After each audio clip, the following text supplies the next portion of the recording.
I started doing workshops and doing groups where I'm getting up in front of others, like outside of the gym setting, and talking about resilience and perseverance and goal setting and vision and taking action.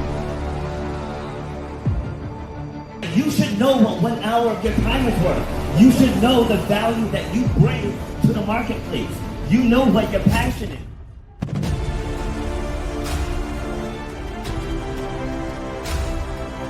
Starts with clarity of vision.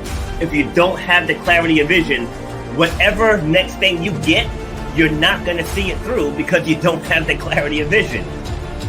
So the point of my pain was being told you will never run or jump again. And all that stuff, I was like, you know what? Like, I want to be able to take this even bigger. If you know why you do what you do, you have to know how to charge for what you do. That's how you're going to change your life, and that's how you're going to leave a legacy for your children and your family. You got to know your worth.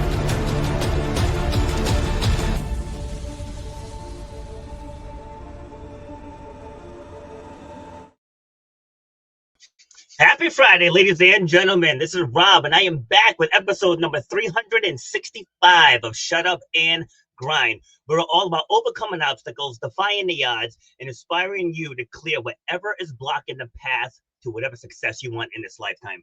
So we're all about empowering, inspiring, igniting, and unleashing this new and empowered version of you, because you're that person. You're stuck in a rut. You know you need to pivot. You know you're in a career that's unfulfilling. You know that you're meant for more, but you're afraid to take the step. And this show is dedicated to bringing people from all over the world, from all walks of life, who have gone through that same struggle. Going through it myself, I've been through it multiple times, and it's about just taking that leap. Taking that leap. You can say it's faith, you can say it's courage, whatever adjective that gets you off the couch and moving towards what it is you want to do, use that adjective. Okay, and helping me have this conversation today. So there's a new layout in StreamYard now, so I'm kind of lost on where my stuff is. There it is. All right. So helping me have this conversation. I had the pleasure of being on her show last week. And with over 32 years of experience helping people transform from the inside out, Dr. Foojan, I hope I didn't mess your name up, brings deep wisdom and groundbreaking innovation to the table. So what does all of that mean? Let's ask her. Welcome to the show. How we doing? I'm doing wonderful. Thank you, Robert. It's great to be with you again. Awesome. Yes, nice seeing you again as well. So you're out in California, correct? Yes, I'm in San Clemente, south of Los Angeles, north of San Diego. Oh, okay. Is that like near Costa Mesa? Yes, I'm south of about 20 minutes south of Costa Mesa. Okay, yeah, I went to a fitness conference there. That's the only reason why I know about it. All right, so are you originally from California? No, I'm originally from Iran, from Tehran, Iran. And I came to U.S. when I was about 12 and a half. I moved to Scottsdale, Arizona. I went to a boarding school there. And then I went to Arizona State University and then moved to California where I was about 20. When I was 20, I came to California, and then here I am since. And then here I am. Yeah, so I just interviewed, I want to say it was 4 episodes ago, a gentleman who's very similar stories from Iran, and I believe he moved, I think he went to Germany first, and before he's in Canada now, but he left around the same time. So what would you say is like the biggest difference between Iran then and living here now? Well, Iran then was not an Islamic country, so it was very forefront to moving, to the modernism. And, I had a great life in a sense where, with my mother, who was also a performer, one of the first female performers actually in radio and television, but also coming from a place and living with a family that, she was divorced, and then she was a single mother plus in entertainment. So you could imagine I was kind of living alone, even in my own home. And that led to, without her knowing at all, to a lot of abuse.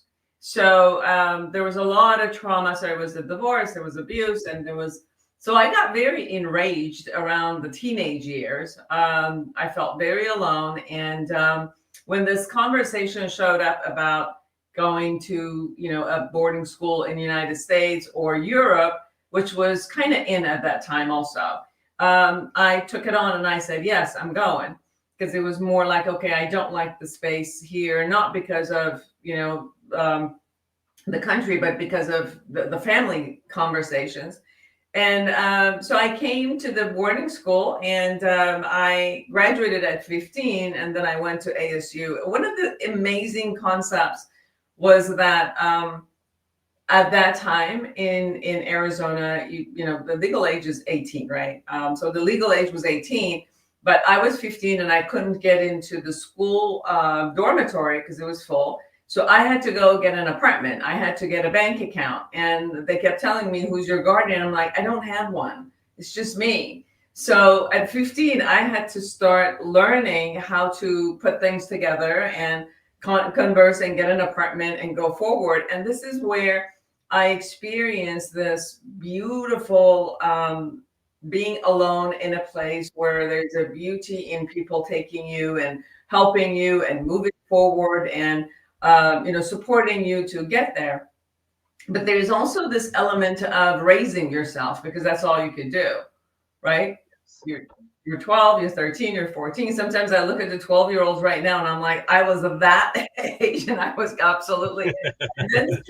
So there's there's a concept about raising yourself, which it's you have everything kind of your parents or your culture told you to protect yourself, and then there's a part of a teenage years that you want to go and explore matters. So these two kept clashing, and there was a fear about, am I going to survive or not? And then around age 17, the revolution happened, and obviously my mother, being a female performer, when the Islamic Revolution happened, she no longer had a job, couldn't do anything, and everything closed down.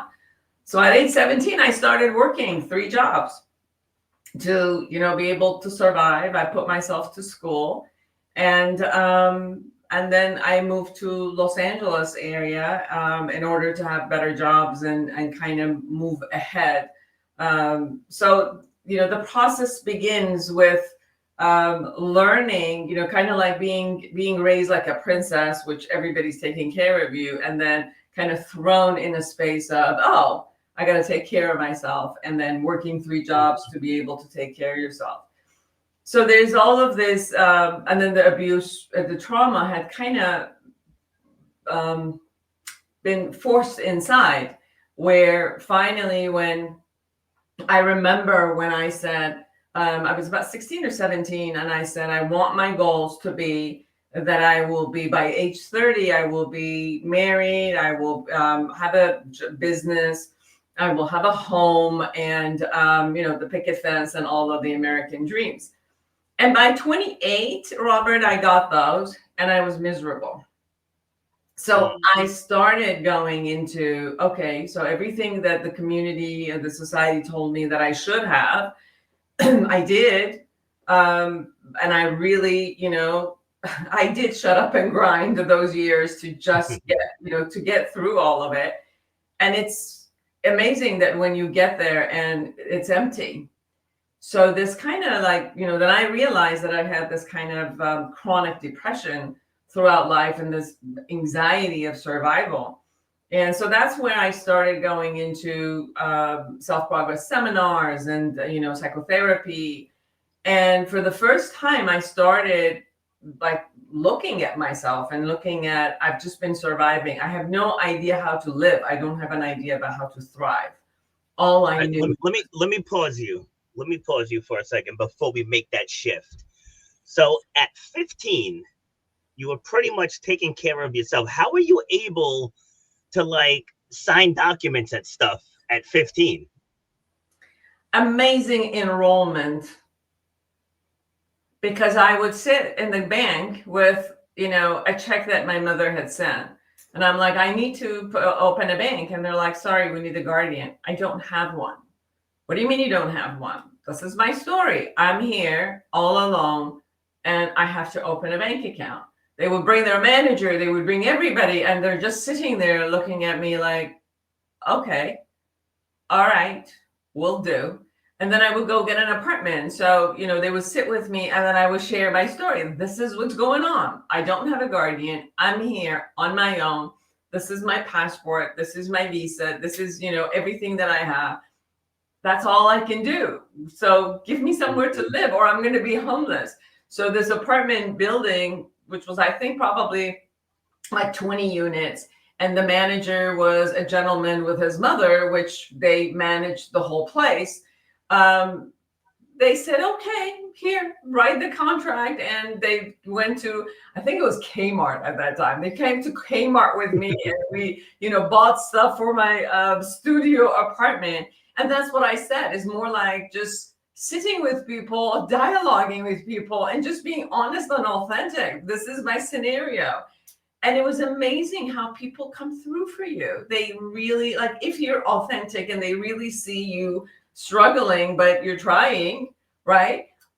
People come together, then they pull you through. And it was sometimes, I remember, Robert, that I was in my depression. I can't trust anybody, and because obviously in these places, they're also people use you, abuse you, they rob you. There's also all of these other pieces that happen. But, and then, I was holding myself back in my depression. I can't trust anybody and all of that. And at one point I started looking at, what do you mean you don't trust anybody? You think you raised yourself, and yes, you did, but how could you do it without all of these beautiful people who came at the right time and gave you those opportunities? So it was like this mindset that when we go into our depression, we only see like the nasty stuff. And then you broaden the lens a little bit and you're like, girl, you can survive if it wasn't for other people who you could trust, and they trusted you and kind of raised you, allowed those opportunities for you. Yeah, Zeine, I'm glad you said that too, because I think I mentioned it when we spoke last, that this facade of being independent, because nobody is truly independent. Like, you need people in your life to get to where you want to be, and the people that strive for that, like you said it yourself, society said you should have this, and this by the time you're 30, but who is driving society? It's like if that's not what you want, then don't pursue that. It's like people forget that we're in control of our future. The things that we do today can affect tomorrow. So you've reached that point. You said you were 28 and you weren't fulfilled. What was missing? Well, I was missing. I didn't know myself because I was just looking outside and how to survive the outside world, how to go forward. What are the rules? What are the things? And, how to protect myself against the people who weren't all, had good intentions. And, so I was just watching and not feeling. So I was just watching outside, figuring out what I had to do. In the midst of it, I remember, for example, I was working at a company, and it was Carter time. It's kind of same thing that is happening right now with the ICE. People were coming into the companies and raiding the companies and taking everybody. I guess because I was a little bit of white and blonde, they didn't realize that I was also a foreigner. That would just and blend in over here. I kind of blended, but I was also legal here, but it was still like they didn't care. They would like right now, they just take people and So a lot of these pieces were happening where I was just like, again, watching outside and not knowing what's going on inside of me. So my marriage wasn't working because I wasn't inside of me. Like, I didn't even know who I deserved and what I deserved. I didn't know how to say what I needed to say. I was just like pleasing the husband, pleasing everybody, pleasing my bosses, pleasing everybody just to survive.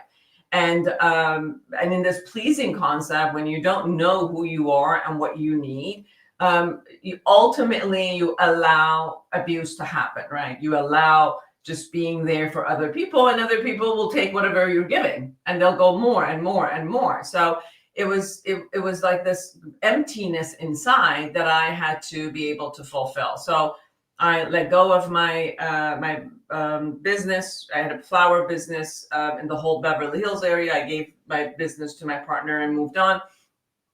I got a divorce, and I just went back in that single individual, but I really started working on myself. And when I started working on myself, I fell in love with this field of psychology and psychotherapy, because I started seeing how it was effective for me. And it showed me how humanity and human beings are just fascinating. Like, we're really fascinating. Regardless of what you go through, this resiliency that comes through, this amazing, inspiration that comes through all of us. It's really, even the most excruciating mental illness was fascinating about how the brain did what it did. So that's where I started being a life coach, because I was going to seminars like Landmark, Tony Robbins, and all of that. So one part of me was holding that essence of coaching, and another part deep kind of psychotherapy and all of that. So those two kind of has been going on for 32 years, side by side. All right, so you mentioned that you didn't know who you were. And I think a lot of people struggle with that. And like I mentioned before we went live, like, I want you to describe who you are. Who I am now, because we are always changing. So I could just tell you who I am now. And if you ask me next week, I might answer you something else. But who I am now is someone who's really, I'm filled with the essence of love and appreciation and gratitude. And one of the mantras that I create for myself every morning, and even every time, I'm with other people, it's more like I'm only offering love, and I'm only going to receive love. Like, I'm not even going to receive all the other stuff. I obviously other stuff are all there, but that's just my choice. I'm choosing to offer my love to others and receive their love. And so today, this is where I am. Today, I have it as I've gained a lot of knowledge and experience. I'm 63 years old. I've got,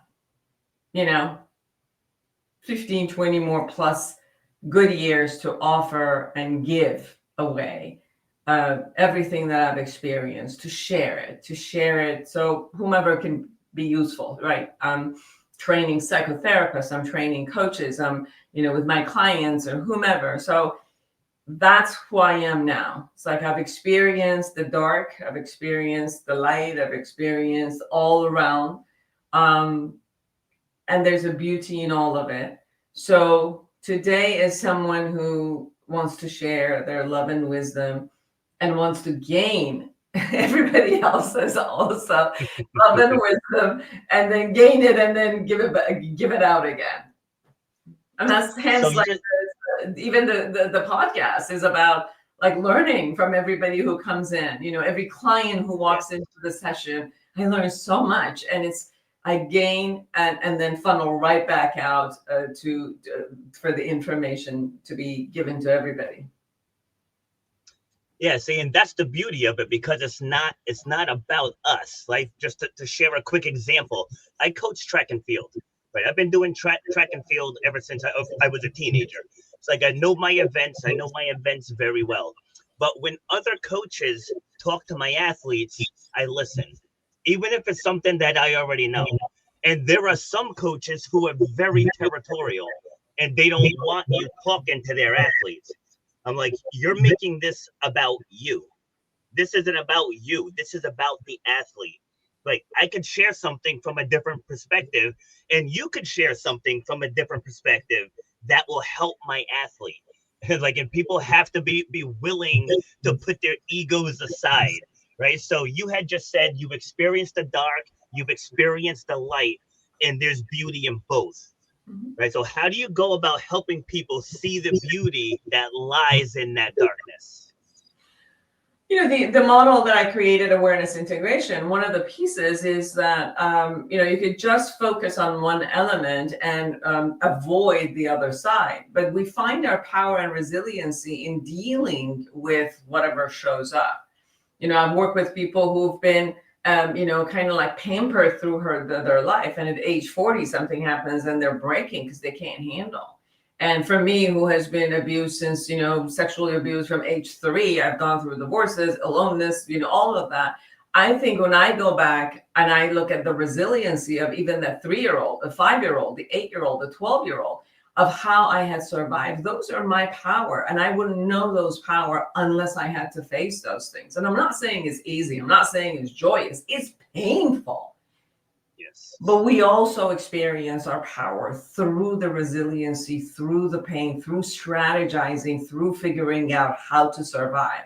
And I don't wish anything negative upon anyone. However, if something has happened, then I want to also look at not only the pain, but also the resilience. And I think the field of psychotherapy more and more is going toward looking even as the trauma and the post-traumatic disorders that we're just holding on to our vulnerabilities and constantly, going into victimizing ourselves, to shifting into, yes, we were victimized. Yes, this happened to me, but look at how I handled it and moved on. And every angle, every way that I strategize to survive can be shared with someone else that they can also use. And other people, how they survived, how they moved through anguish, can give me and everybody else a way to learn how to pass through the hardships.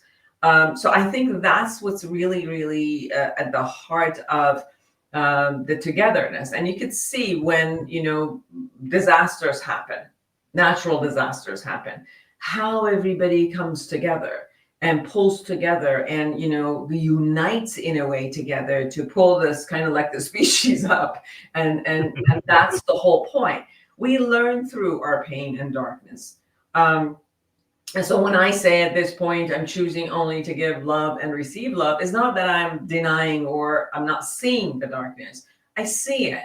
But with the midst of it, I choose to go back into the, what love can I offer? How can I shift the environment inside of me first and then outside of me, to collaborate, to connect, to be with each other, because we can only be strong when we're together, and we can only survive if we're together. So I think that's the balance, to look at that concept of I can welcome the darkness and whatever happens. I can learn from it and I can move from it, versus deny it, resist it, or just kind of like lower in it consistently, or get enraged by it and then stay in the darkness and wanna kind of like give the darkness back to everybody else. And not that that's not happening across the world. You look at the news, you'll see it all the time. But you have a choice. That's my choice. See, and you've said this phrase a couple times already, and it's out of everything you just shared, and I agree 100% with all of it, is you said, I chose. I chose. This is what people don't realize. Like, with the hundreds of people that I've interviewed, this show is about overcoming obstacles. So people at some point, they hit that dark place, and you have to choose to exit it. Right? It's like it doesn't matter how many books you read, how many people you talk to, how many friends you go out with and have drinks with. At some point, you have to be the one to say enough is enough. So was there a point in your world where you hit that point and you were like, I don't want this anymore, I'm not doing this anymore? And how did you get yourself to flip that switch? I think that shows up also in different roles that we have, Robert. So, for example, I think in the role of work and business, there were different areas. For example, I was working in corporate world, and at one point I'm like, no, enough. I don't want to play this game.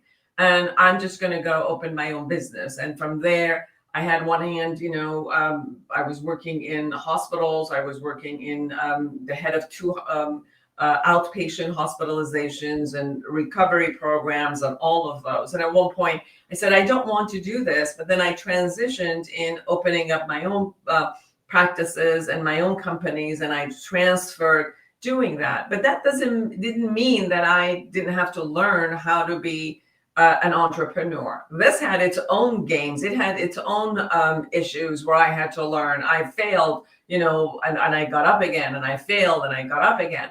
And then it was a process of, who am I as a career person? Who am I like as a finances?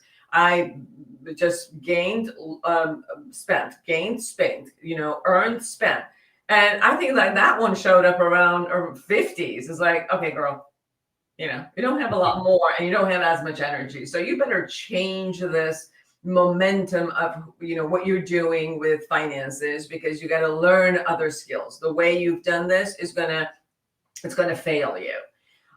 In relationships, I've had in, marriages and divorces and relationships and cohabitations. And I think that was the latest one where, because I was, my parents were divorced. I didn't have a role model. I wasn't really, a lot of the, issues that had happened in relationship. That arena of my life, it took a long time of going in, hardship, getting out, running away from it, going in.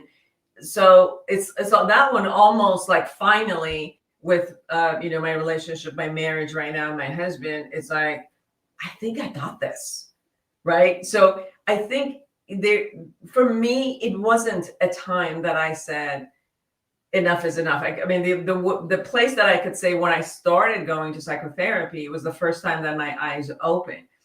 But the process on each of these domains of life, growing in each of these domains, which happens parallel, right? So I'm working, I'm in a relationship, I'm finances, I'm in a community, in friendship. So all of these domains are happening simultaneously. And I gotta figure this out in each one of these domains, right? Who am I in each one of these domains? What values do I want to hold? And how do I co-create this domain with other people who are part of this domain, like corporations or clients or, husbands or friends and all of that.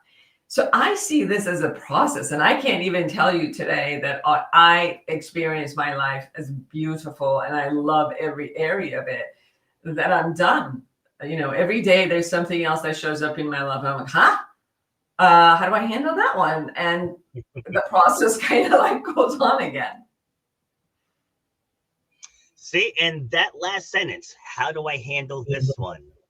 Right? It's like, that's what separates the people who succumb to mental health issues and people who overcome it.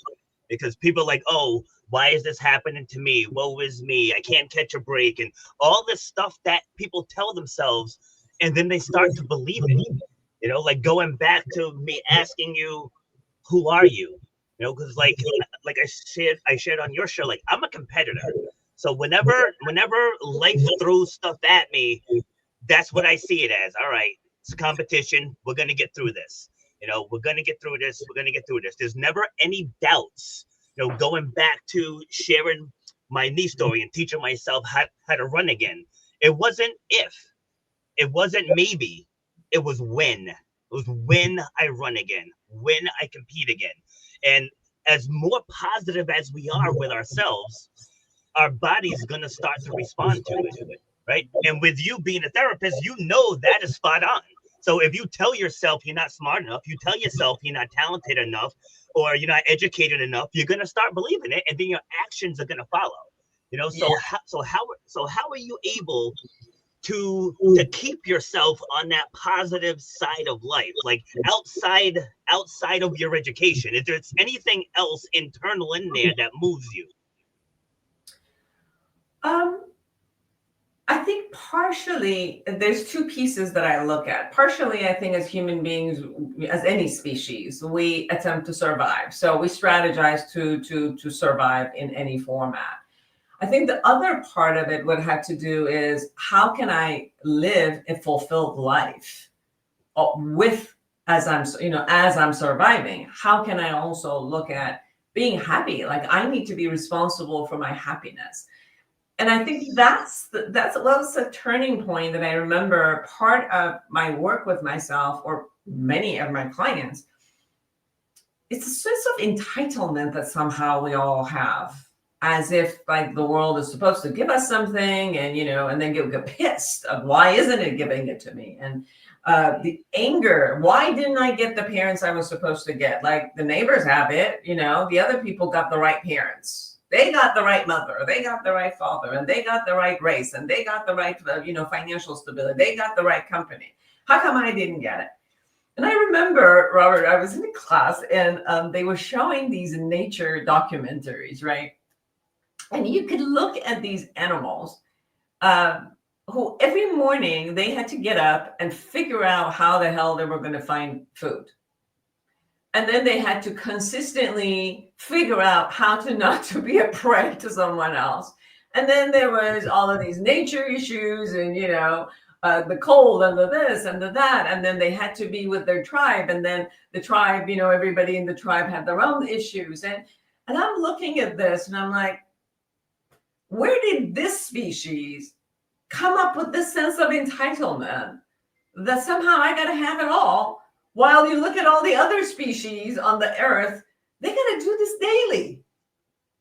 They got to do this daily. And then I get up in the morning and I'm like, why isn't it already here? I've worked so hard for 20 years. Why isn't it in the 21st year already here? And I think that changed my perspective of, can I let go of that entitlement that somebody out there is supposed to give it to me? Or because I did this, that this whole thing should be a whole safe environment for the future. And if somebody took that safety away from me, I'm going to be enraged, right?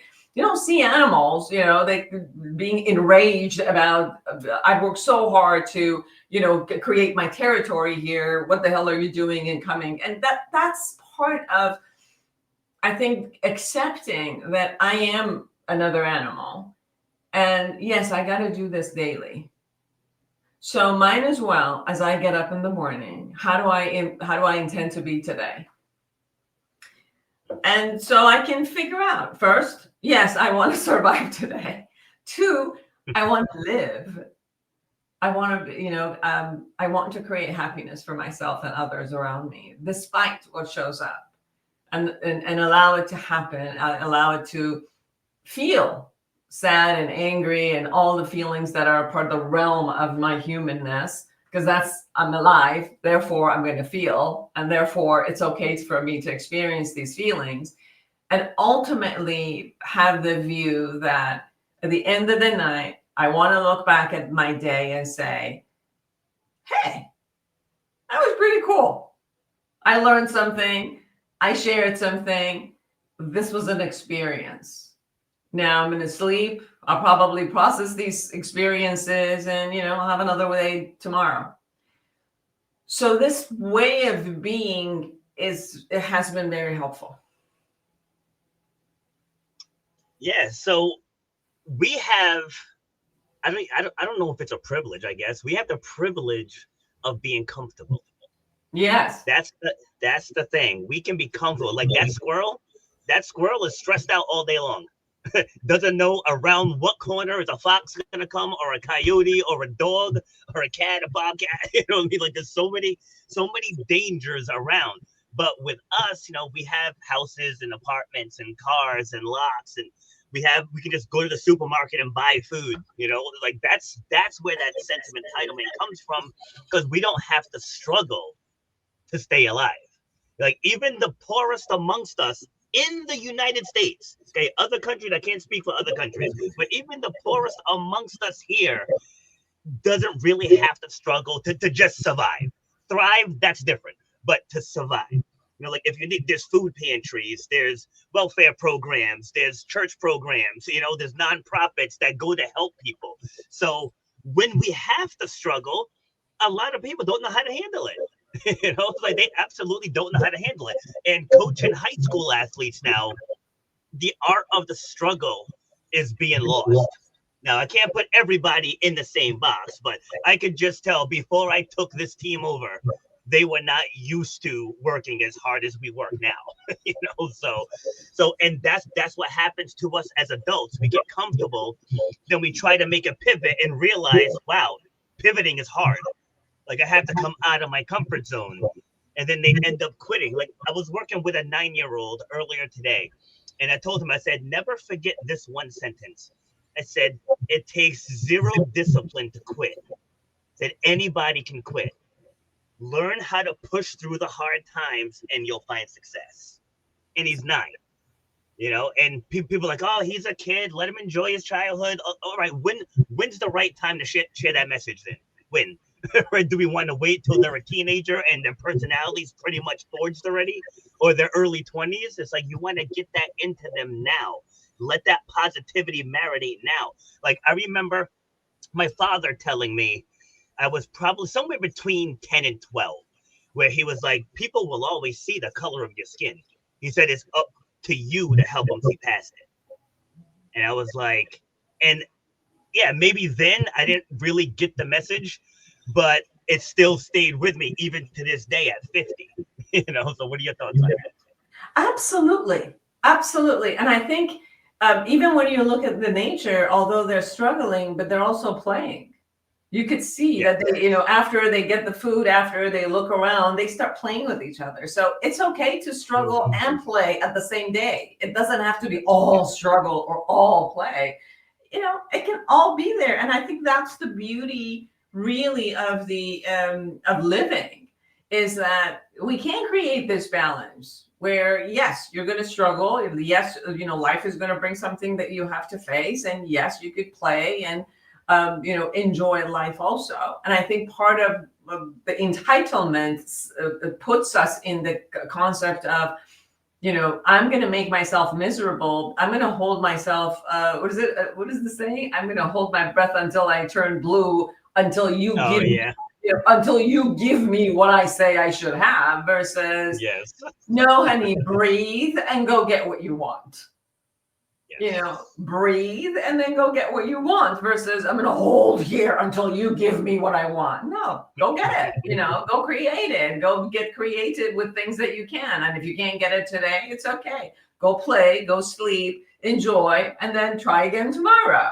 And then see how it works. Go find somebody who's done this before. Check out with them. How did they do it? And then learn and move on. So it's this concept of getting stuck in our resentments, not getting stuck in all of, the issues. And I think part of what I've loved about this field is to learn how to get unstuck from things that, I made myself believe, right? I made myself believe that if my parents got a divorce, if somebody attempted to abuse me when I was 3 to 8 years old, that I made myself believe that there was something wrong with me, that I was not good enough, or I was, dirty, or I was this, or I was that.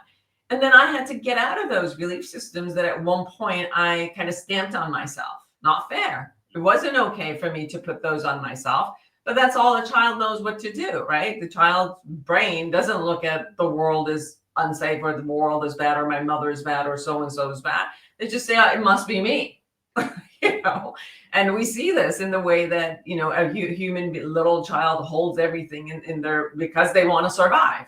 But at what point we go back and kind of like scrap off all of these false stuff that we've put on ourselves, and, be able to look at the best of us and then thrive to live the best of us, whatever that is. Again, even that changes every day. And be okay for that change. Be okay to be a person who's thriving, learning, and everyday learning to be to expand this experience. And I think that's the beauty of what we have with our frontal cortex that maybe other animals don't have, and how to use that frontal cortex, right? I mean, we could use it by making up crap and scaring ourselves all day, or we could shift it into this awareness of us and how to use this frontal cortex for the best capacity of not of our own, but all of us as a community, as species moving forward.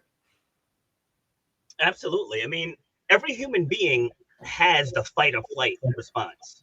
Everybody has it, right? For example, one of my high jumpers, he's actually not on my team. He goes to another school, but I'm still one of his trainers. So he doesn't have the best confidence, right? So talent wise, he's got the talent, he's gotten stronger, he's improved, but there comes a point where he doubts himself. And so I've actually started recently boxing with him. And so I told him, I said, look, I said, when I throw a punch, I want you to go enter fight mode.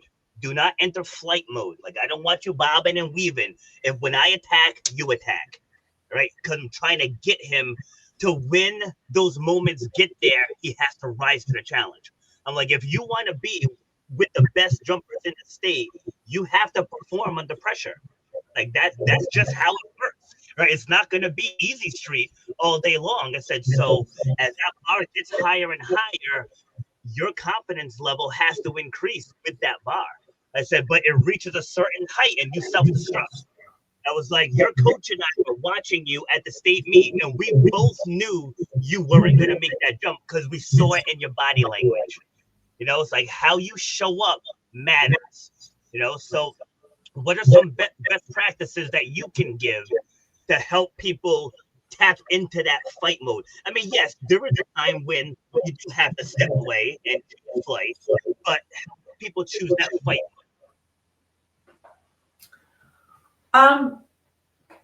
I think we need to have a vision of where do we see ourselves in wherever the future we're going, right? I mean, we are a very temporal species where we have we live in the future and we live in the past, rarely in the present moment, but the actions happen in the present moment. But we usually have to have a vision that calls us forward, that pulls us forward. Now, if in that vision, I don't see myself winning, I don't see myself, thriving and gaining what I want, I can't imagine myself there. I'm not going to do it. I'm not going to get up and do it because I just don't even see it, right? So part of that is to create that vision that you are there, you can. Now, if you can't, that's where we want to look at what's stopping you, that's telling you you can't. And that usually goes to the past. Yeah. Somewhere in the past, something happened that you made it up as you can't. You failed one time, somebody told you something, and then, therefore you thought you can't. And that you got stuck there. The vulnerability, the fear, whatever happened, you got stuck there. So that then has to be cleaned off, healed, that you can go back and look at, okay, I can, and then move back in the future, figure out what it is that you can. And even if you put it in small increments, that maybe I can't run a 15-mile, marathon yet, but let me see myself running 1 mile. Let me have one win and then do it. And then that's how we get the confidence. Hey, I got the 1 mile. Now, the same way you got the 1 mile, can we do 2 miles? If you did 1, we may do 2. Can you see yourself? Can you experience it? Can you visualize it?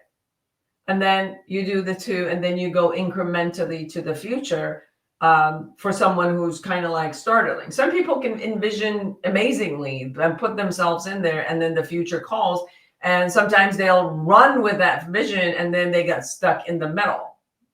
That's fine. Those are the parts of growth and learning that, yes, maybe running 2 to 3 miles takes a different skills than running a 15 miles, because I got to learn how to maneuver my body in a way that I can handle 15 miles. That's a different skills, but I wouldn't know until I run 2 to 3 miles and then I fall. And I'm like, don't even think about it, right? I can't do it. And then the person says, no, you can't. You just have to use another skill, which is, now that you know you got to run 15 miles, the first 3 miles, don't kill yourself. Do it in another way so that you can pull. So now as we grow, we got to learn new skills, because each phase takes another skill to move on. And then when people hit an obstacle, they're like, see, I'm bad. I can't. I'm incapable. No, you just don't have the skills. That's all. because you've been trying to do a 15-mile run with the skill of a 2-mile run. You can't do that. But you don't know that until you hit the obstacle. So these obstacles that we hit, they're just telling us you're ready for the next level. You just don't know the skills for the next level. You find it yourself, you figure it out yourself, or you go get role models, you get coaches like you get therapists and coaches like me to show you the next skills for the next level that you do. People do the same thing, and I did that for a long time with businesses. I was so good at creating, startups. And then it would get to the first or the second 2 years, and I'm like, okay, I don't know what to do. And then I would shut down the startup and then start another one. I'm a master as opening a business, but never knew how to take this business now to the next level. And I'm a failure. I can't do it. No, that just takes a whole different infrastructure. It takes a whole different vision. It takes a whole different, planning and staffing to be able to pull there. Not that I'm a failure. I just hit the obstacle. And instead of learning, okay, I don't know the next skill, I said I'm a failure, and then I failed the business. Right? People go into marriages, and then the first child comes, and they're all like, okay, I need to get a divorce. I have no idea what to do. No, it's because the marriage worked in the honeymoon stages, and it was just the two of you, and you have no idea what the skill is of being a married and a parent. It just takes a whole different skills to do that. So for people to understand that each phase of life, each phase of growth takes a different type of skills. It doesn't mean there's something wrong with you. It just means you don't have the skills yet, and go get them. So I want to illustrate that, right? Because as I was listening to you, it brought me back to an obstacle race that I did. This was back in 2018, I believe. So there were a bunch of us there. So one of the women on the team, I think she was 4'11", I want to say, like somewhere around there. She was pretty short. And so we get to this obstacle. It's got a couple monkey bars, and it has 3 spinning cylinders, and the middle one is high. And then monkey bars again at the end. So as people are going through, right, I'm looking, I'm like, where is Chelsea? Right. And so she was kind of hiding behind the beam because she didn't want to do it. And I was like, sister, what are you doing? I was like, remember, I told you guys, it's okay if you don't make it, but you have to at least try. And so she gets up there and she's like, I can't reach. I'm like, okay, well, you're not going to suddenly grow longer arms, right? So what do you got to do? She's like, I'm gonna have to let go. I said, exactly. And she's like, what if I miss it? I said, what if you make it? I said, you don't know until you try. I said, you being short, we can't change that. So you have to let go. And you're gonna have to be in the air for a minute to get to the next rung. And so she gets up there, she reaches for it, and she missed and she came back. And I was like, look, just take a deep breath and just try again. And so she goes, she lets go, she makes it, and then she zipped all the way across. All the way across. All of that fear, all of that undue stress made herself anxious for no reason. No reason whatsoever. And I think as humans, we do that to ourselves all the time. I did an episode, I think it was like a year and a half ago. It was on fake problems. Like the things that we fear, like we're fearing things that never happen. Like another example, in the gym today, I was working with a woman. I believe she said she's 62, 63, something down there.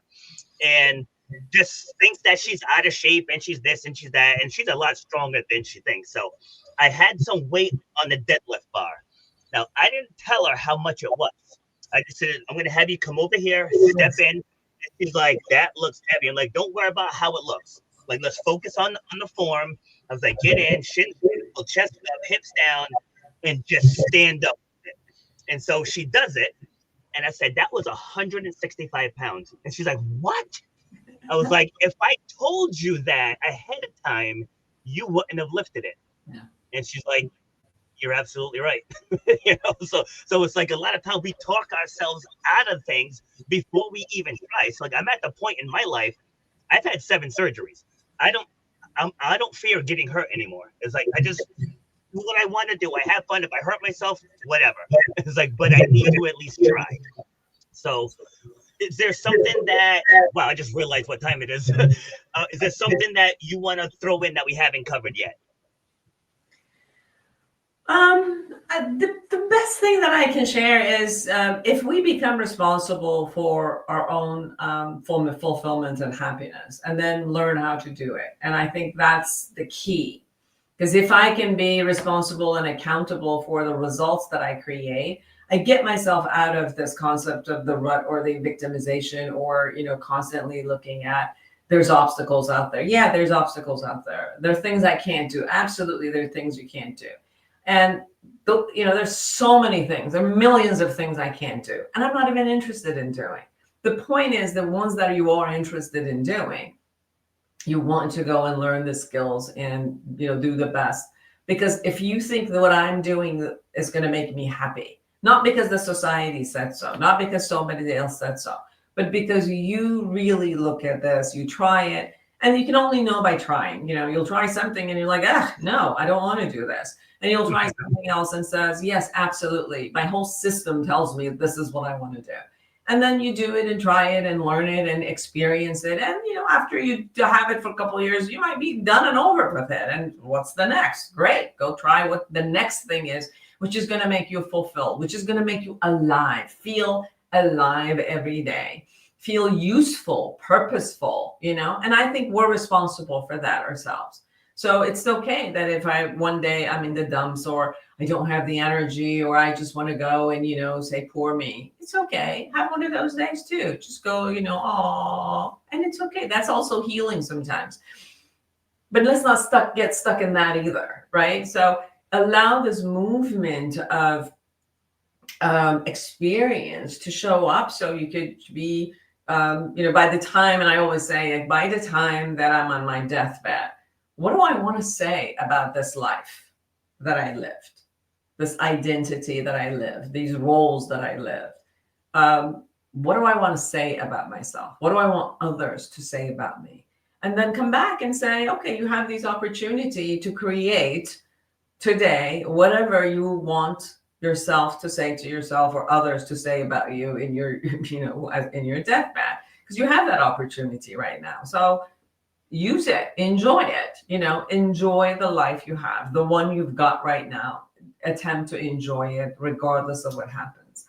And again, enjoyment doesn't mean that I don't have the range of emotions, right? I might have sadness, I might have anger, frustration. Those are all normal range. So when I say enjoy, it doesn't mean that I don't get to have all of them, but it means that I can still constantly land and foster happiness and calmness and joy and bliss and all of those, versus brewing my anger, brewing my shame.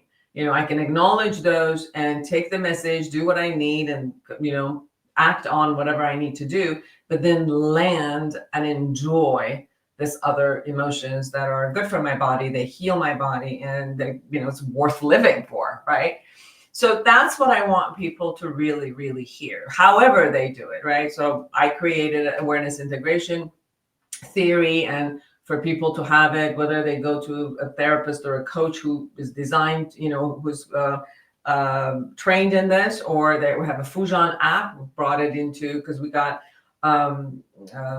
research showed us that even in a self-help model, it was minimizing depression and anxiety and raising self-esteem and self-efficacy. So we created Foojan app. So you could go 31 areas of your life, and you could go through the guided journaling. We created an AI chatbot called Mira within the app. You could ask questions, it answers you, gives you skills. It literally gives you skills. Do this, 8 things and see where it goes. So just take care of yourself and be responsible for taking care of yourself. So quickly, you authored 7 books, right? Yes. That's all right. Yeah. So take me through a few of those. Sure. Life Reset. Life Reset is it's it's about the theory, but it's written for public. So they really capture how to be responsible for their thoughts, their emotions, their behaviors, and the impact that they create, their assumptions, how to create a space where they can actually go to their own past and look at their power and come out and envision tomorrow.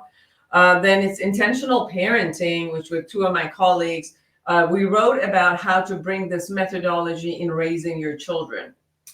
And so each chapter is like infancy, toddler, preschool, school age. So every chapter tells you what a normal development of a human being is, and how to, for a parent, for a teacher, for grandparents, to work through this method to work with their children proactively so they can become aware of themselves and be the best and look at what skills they need later on and move forward. Latest that we got was Awakened Leadership, which we're bringing this model into corporations and work and businesses, because we're human beings. We just gather together around this project and call it a business, a corporation, but we still deal with each other. The same sibling rivalry that we have at home, we have with our co-employees. The same, authority issues that we have with our parents, we have with our bosses. So the same dynamic shows up in corporation. So this book, chapter by chapter, shows what to do with the employees in how to use this model about awareness and how they can be their best, their mid-management, C-level, how to bring the team together, how to create a culture in a company which is responsible and accountable and being their best all the time to, live their good happiness 8 to 10 hours in a corporation and yet create productivity to move forward. There was a novel that got created, and that was done in Farsi actually with a great colleague, which is we brought this conversations and put it in a storyline. So that one was beautiful. And then I've written in coaching, bringing the conversation in coaching and how to do the same model in coaching. And I train therapists and coaches across the globe. So the Institute, International Awareness Integration Institute, now we are in 5 countries, 3 continents. So it's beautiful. Wow, amazing. So one last question. So through the lens of a therapist, how important is mastering your self-stories to healing? I think the whole thing is stories, Robert. Everything is a story. That's what our brain does. We create storylines out of whatever reality is. So there's no sense of reality. The reality that I have in my head is a story that I created. You and I and every audience that is with us, if we, after the show, sit down and somebody interviewed us and said, what was this, hour about? Each one of us are going to give our own stories of what we observed, what we perceived, what we made it mean. So it's all a story. So the point is, this life is a story. Create the one you like. It's all the story. Yeah, it's like storytelling is the oldest form of entertainment. Yes. Back in the day, they sit around the fire and people just take turns telling stories. Just the problem now, I think, is with social media, and you'll know this better than me, is everyone wants to put their best foot forward, and they don't really talk about the things that are really hurting them under the surface. And so having shows like this, where we talk about the messiness, and shows like yours, where we're talking about you gotta be able to put it out there because you're not the only one in that boat. So if I can get on here and share I'm struggling with XYZ, and someone else might hear that and be like, oh, well, if he's got the courage to speak publicly about it, maybe I can, and vice versa. And that's the beauty of it. It's not just about talking about what happened. Like I said on your show, people have knee surgery every day, so like me having the knee surgery, that's not the biggest part of the story. It's the how I came back from it after being told I'd never run or jump again. It's like that's where the story is. It's not so much in the what happened. And once people can move off of the what and then tell the how, right? Tell the how. Like there's a sticker on the door at the gym, right? Because I do pretty high intense classes, and there's a sticker that says, "But did you die?" as they're leaving. So no matter what it is that people go through, you're still here. Like it didn't break you. You got through it. So tell that story of how you got through it. and then give other people the coverage to get through their mess. I'm going to throw it back to you for a final message, and then we'll cue the outro. I think you could choose where you look, because I remember working with teenagers that they only got into social medias that they were only talking about suffering and, emos, and everybody was, and they were talking about how to kill themselves. And so it's not that social media is only about, oh, look at my best, look at this and look at that. You could find your game anywhere. If somebody wants to be in the darkness, they'll find the social media that is in the darkness only. So I think it's more about where you're choosing to look.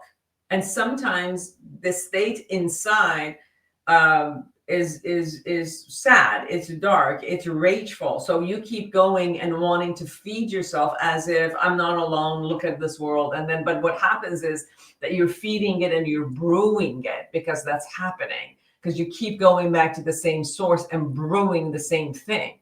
And again, coming back to what we talked about, which is a choice. And if at one part of life, you need to, you get fulfilled with this energy of victimization, you get fulfilled with this energy of brewing rage and anger, then that's what you're going to focus on. The point is that that's not going to last long for you, because you're going to damage your body if you're consistently pouring that type of an emotion and outlook to yourself. So for longevity and for, fulfillment and happiness and moving forward, ultimately, you got to shift your focus toward people, stories, spaces that offer how to be with your resilience, how to be with the love in the world, how to bring yourself into the love in the world and love of yourself, and the courage and the power that you want, and getting the power that you want from another source versus just your rage. Even when we're talking about, exercises, competitions, sports, you can use your rage as a source, as a fire inside to do the competition, or you could create the source from excitement and do the same competition. And depends, where you're going to get with that. But whatever you choose, you're going to have a consequence. So you're choosing the consequence the minute you choose the way you're going to do this. So look at it and move forward with what you want. But the other side is, I think there's a growth and wisdom that happens, that in the teenage years, you need something that you're going to do it that way in earlier, younger age. And then as you move along with 30s, 40s, 50s, 60s, your desires change. And so your outlook is going to change. What you're going to go after is going to change. Like what you were saying, like, you know what, I'm not afraid of getting hurt anymore. I'm like, dude, you're only 50. Wait until you're about 65. You no longer want to get hurt, because it doesn't heal the same way. So like you become more anxious about. So it's like each age is really going to offer you a whole different perspective. And I think that's the beauty of it. Like if we get to live long enough, you get to live and look at all of these needs and perspectives as you go forward. That's it. All right. Well, all of your contact info will be in the descriptions in the show notes. So go ahead and connect with her. If you joined the show late, make sure you go back and watch the rest of it. She dropped a lot of great wisdom here. Thank you very much for taking the time. And you're welcome back. You're welcome back anytime. I know I keep saying this, but I haven't done one yet. I do panels. Let me pull this up here. Whereas like I'll bring back up to 6 of my former guests. We pick one topic. Like this one was embracing vulnerability. So we take one topic and we round table the one topic. And it's amazing to have 7 different perspectives on one topic. Because I always tell people there's no one way to do everything. Like we all process differently, we all receive differently, we all learn differently. So as many different perspectives as we can share, that's what we try to do. But don't sign out yet. Let me cue the outro, and then I'll see you backstage in a minute. You've been listening to Shut Up and Grind. We hope you've gotten some useful and practical information from this show. Robert has over 20 years experience pouring his knowledge and expertise at many events in the service and fitness industry, as well as secondary schools and universities. He has a true passion for helping others break through the barriers that are holding them back. To book Robert B. Foster to speak or to reach out, go to robertbfoster.com. Till next time, shut up and grind.